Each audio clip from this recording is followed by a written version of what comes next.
In the previous example, we saw that using a P controller on this plant, we were able to reach our desired steady state value of our output, 5 volts. And when we made the root locus, we saw that depending on the gain we chose, we could get different performance out of the system. So we were able to, with different gains, control what the overshoot was, and we would be able to also control what the peak time was. But we saw by the shape of the root locus, this vertical line, we could select only ever poles that appear on the root locus. So we saw by increasing the gain, we could get poles that were further vertically up or down from the x-axis, which impacted what the overshoot was in the peak time. But if we wanted to reduce both the peak time and the overshoot, in this system we didn't have that option because improving one would make the other one worse. What would be ideal is if we can make a system that looked more like the bottom graph here, where we can select poles that are kind of up and to the left so that we can get further from the origin while still remaining more or less close to the x-axis, so that the damping and the natural frequency could both remain low or high depending on what we want the performance to be. So what we're going to need to do is use a different controller where we're going to be able to bend or shape the root locus like we want it. So we're going to be exploring using a PD or proportional derivative controller as one option. But first, a little bit more on the root locus.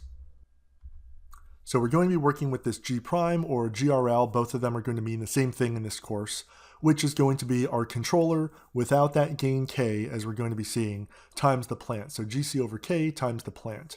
And we're going to get something that looks in the form of this S plus Z1, S plus Z2 over S plus P1 and P2. A lot of zeros in the numerator, a lot of poles in the denominator. It's going to depend on what the transfer function of the plant is and which controller we're using, how many zeros and poles we're going to have. But what we're going to find is that the total angle of this G' has to equal an odd multiple, it could be positive or negative, but an odd multiple of 180 degrees. I won't get into the math of why this is true, but I will talk about what is the implication of this. But first, how do we calculate the angle of this transfer function, of this G'? What we're going to do is we're going to add all of the S plus Z1 angles and subtract all of the S plus P angles. And we want to be careful here because actually the Z1s and the P1s, as indicated above, are actually going to be the opposite of the actual zeros and the poles. So if we have a pole at -2, the P we're going to use is +2, because again, it's written in the form above. This is a little bit counter to how we've been using P's and Z's in the past, so we just want to be very careful here that typically the Z123s are going to be positive, and the P123s also are typically going to have positive real components. So we're going to see in a minute that any S that satisfies that we add up the angles in this way, that it adds up to an odd multiple of 180 degrees, will be a pole in our system, or a dominant pole in our system. All right, so how do we use this fact to design our more advanced controllers? Here, again, we're going to proceed with a PD controller.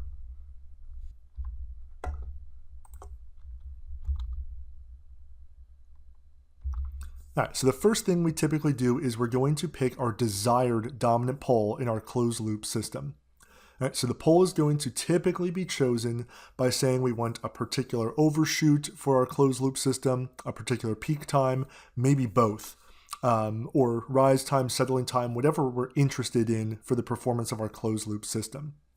And we know from Unit 2, we know from previously in this unit, that those features, overshoot, peak time, are going to be dependent on or calculated by the damping ratio and the natural frequency.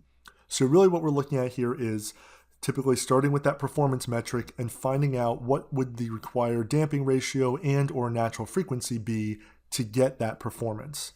Then we go back another step and we know how the poles, the dominant poles at least, are related to zeta and omega n. So if we have a desired omega n, a desired zeta, we can calculate where the dominant poles of our system should be. And because we're working with underdamped systems, the dominant poles will be complex conjugates of each other. And once we pick that desired pole, then that is going to become the S value in the following equations. So from the open loop system, we're going to be able to find the poles and the zeros of that. And these are going to give us the P, some of the P values and Z values in this G' calculation we're going to make. Again, if we have a 0 in our open loop system at -2, that gives us a z value of +2. So the opposite signs we need to keep track of when we're going through these steps. And then we can find the total angle due to the open loop system before we choose our new zeros and or poles. For the PD system, we're going to be choosing one new zero. We'll see why that is. But when we get, again, to more advanced controllers, we might be picking multiple poles, multiple zeros as we go through this step.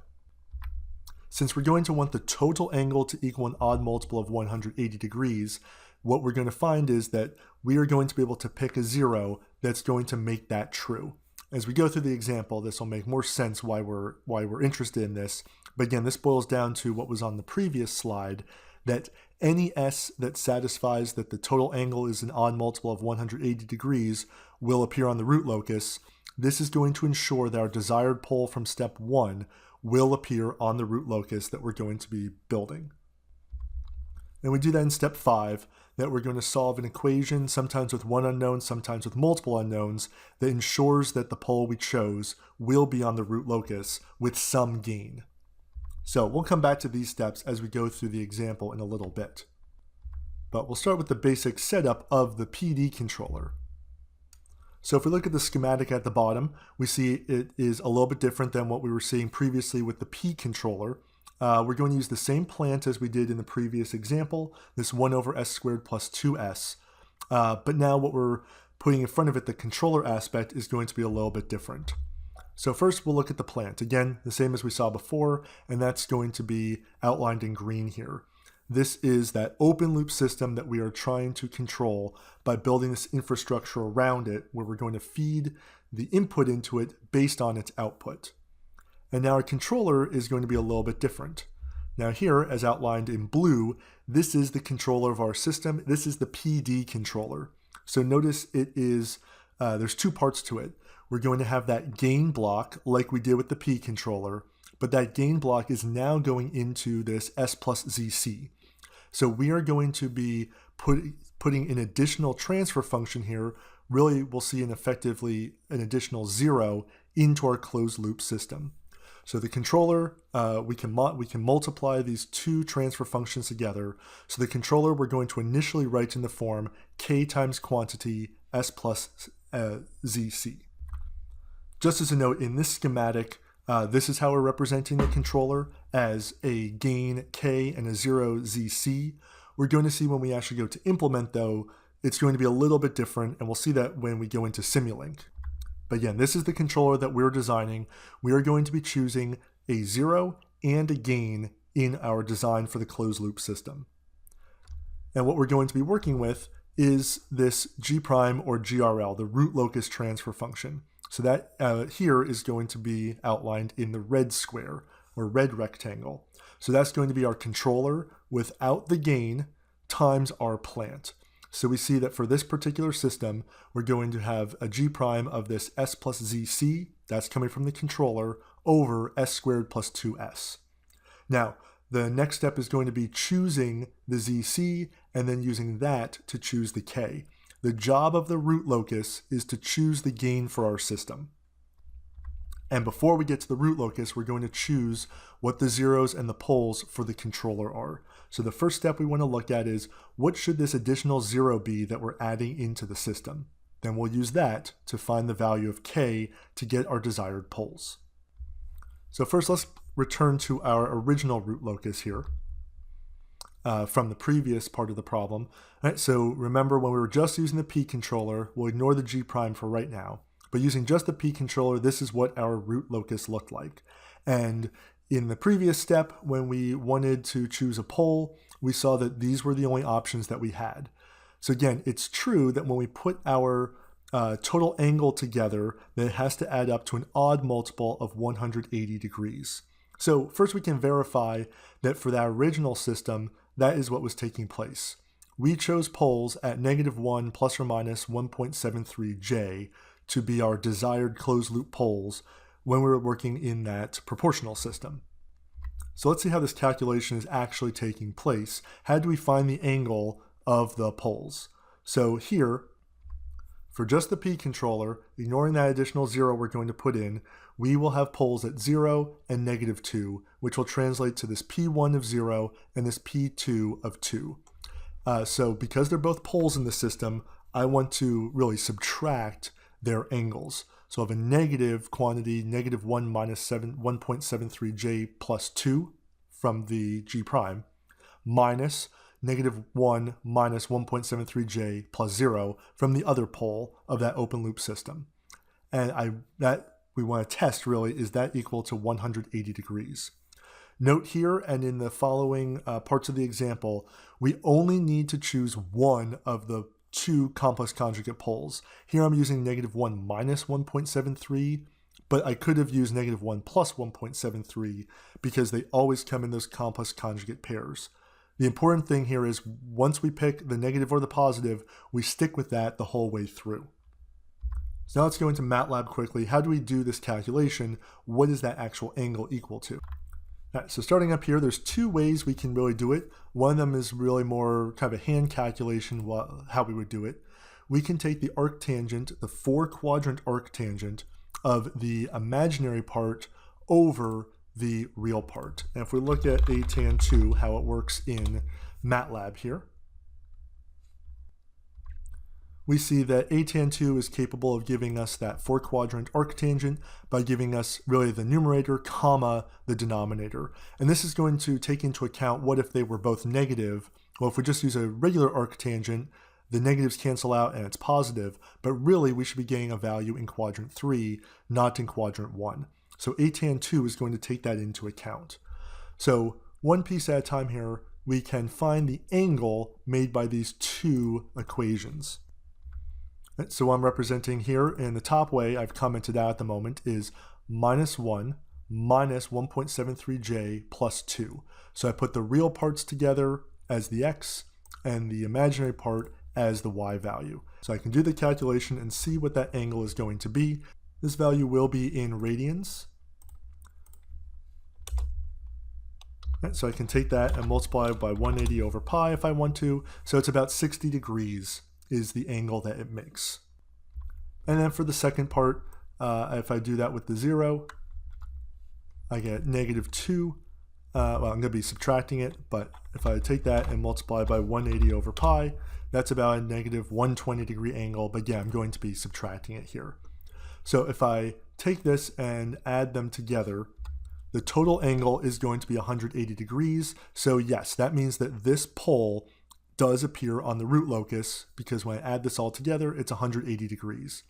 Now in MATLAB, I'm going to be using this angle, which really does the same thing automatically as a tan 2, but angle I can just put in the complex values, the real and the imaginary, and it will do the calculation for me. Again, it'll come out in radians by default. So doing the same calculation here, we find again 180 degrees. So this isn't really the interesting part. This was just to demonstrate that the answer we already knew from the previous example lay on the root locus, but we could just drag around it and find that. But what we're going to be interested in moving on here is what if I have a different pole that I want than what would be available just using a P controller. All right, so first let's look at our G prime now that we're using the PD controller. Remember, the controller is going to add another 0 into the system. We're adding another transfer function. So our numerator, we have this s plus zc, and our denominator, that is from the open loop system or the plant, the s squared plus 2s. So looking at this, we have 0 or z values at zc and p values from 0 and +2. Again, these are really the opposite sign of the zeros of the system and the poles, because really in the system, the 0 is -zc, that's the s that makes the numerator 0, and the s's that make the denominator 0 are 0 and -2. I'm using the opposite sign here. Okay, so let's say we want poles, our dominant poles at -2 plus or minus 2j. Now I am skipping some steps here. Typically, again, where do we start? We have a performance metric that we want our system to have, the overshoot or whatever. That's going to tell us the natural frequency and the damping ratio that we want our system to have. The damping ratio and natural frequency will then tell us what poles to have. For this example right now, I'm just arbitrarily going to select -2 plus or minus 2j, and we'll actually work a little bit backwards after when we do the analysis. But when we get to the last part of control, we will go through the whole way from desired performance all the way through to controller design.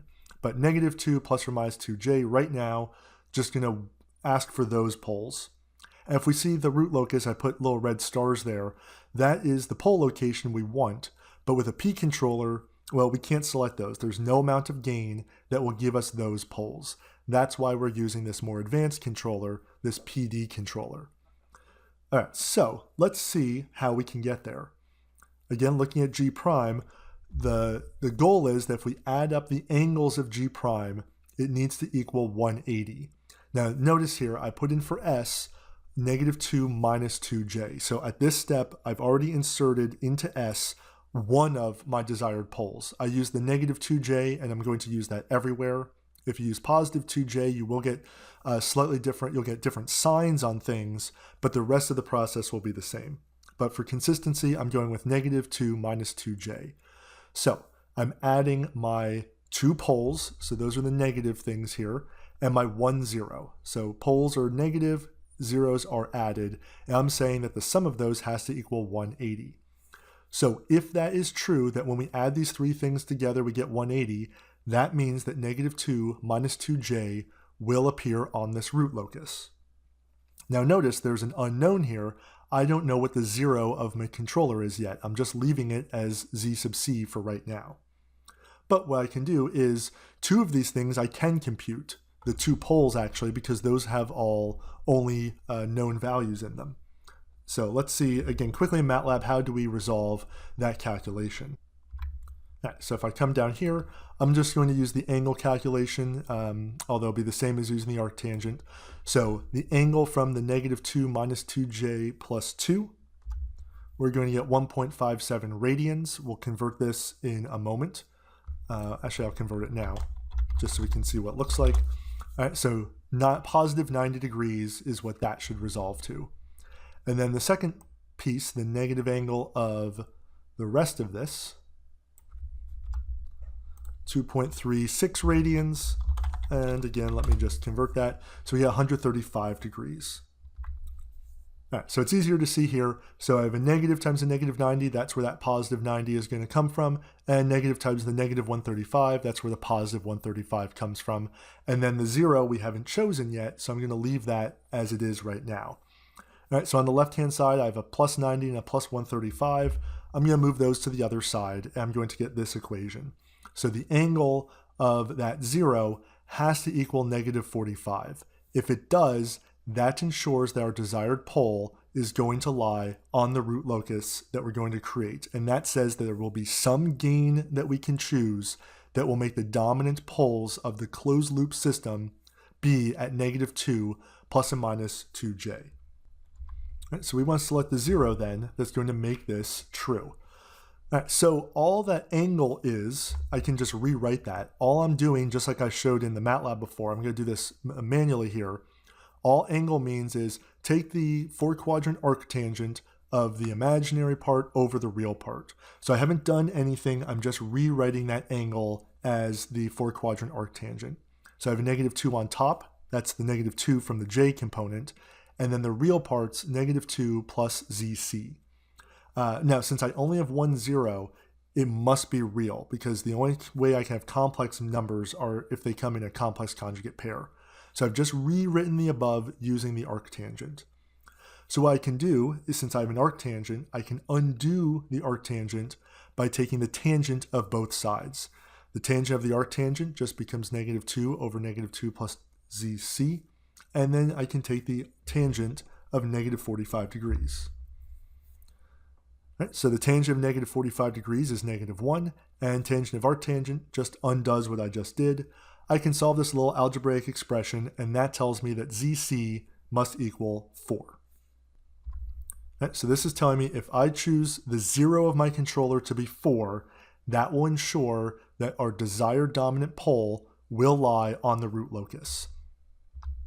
And we can check this by now going back to that original equation that we had, and we can put in now our p-values of 2 and 0, and now our known z value of 4. And if we do that calculation, it will add up to positive 180. So again, what does that mean? That means that negative 2 minus 2j does lie somewhere on the root locus for this g prime. So at this point, we've completed the first step. We've designed part of our controller. We've selected the zeros, just the 0 that the controller added. The next step will be actually putting this into the root locus.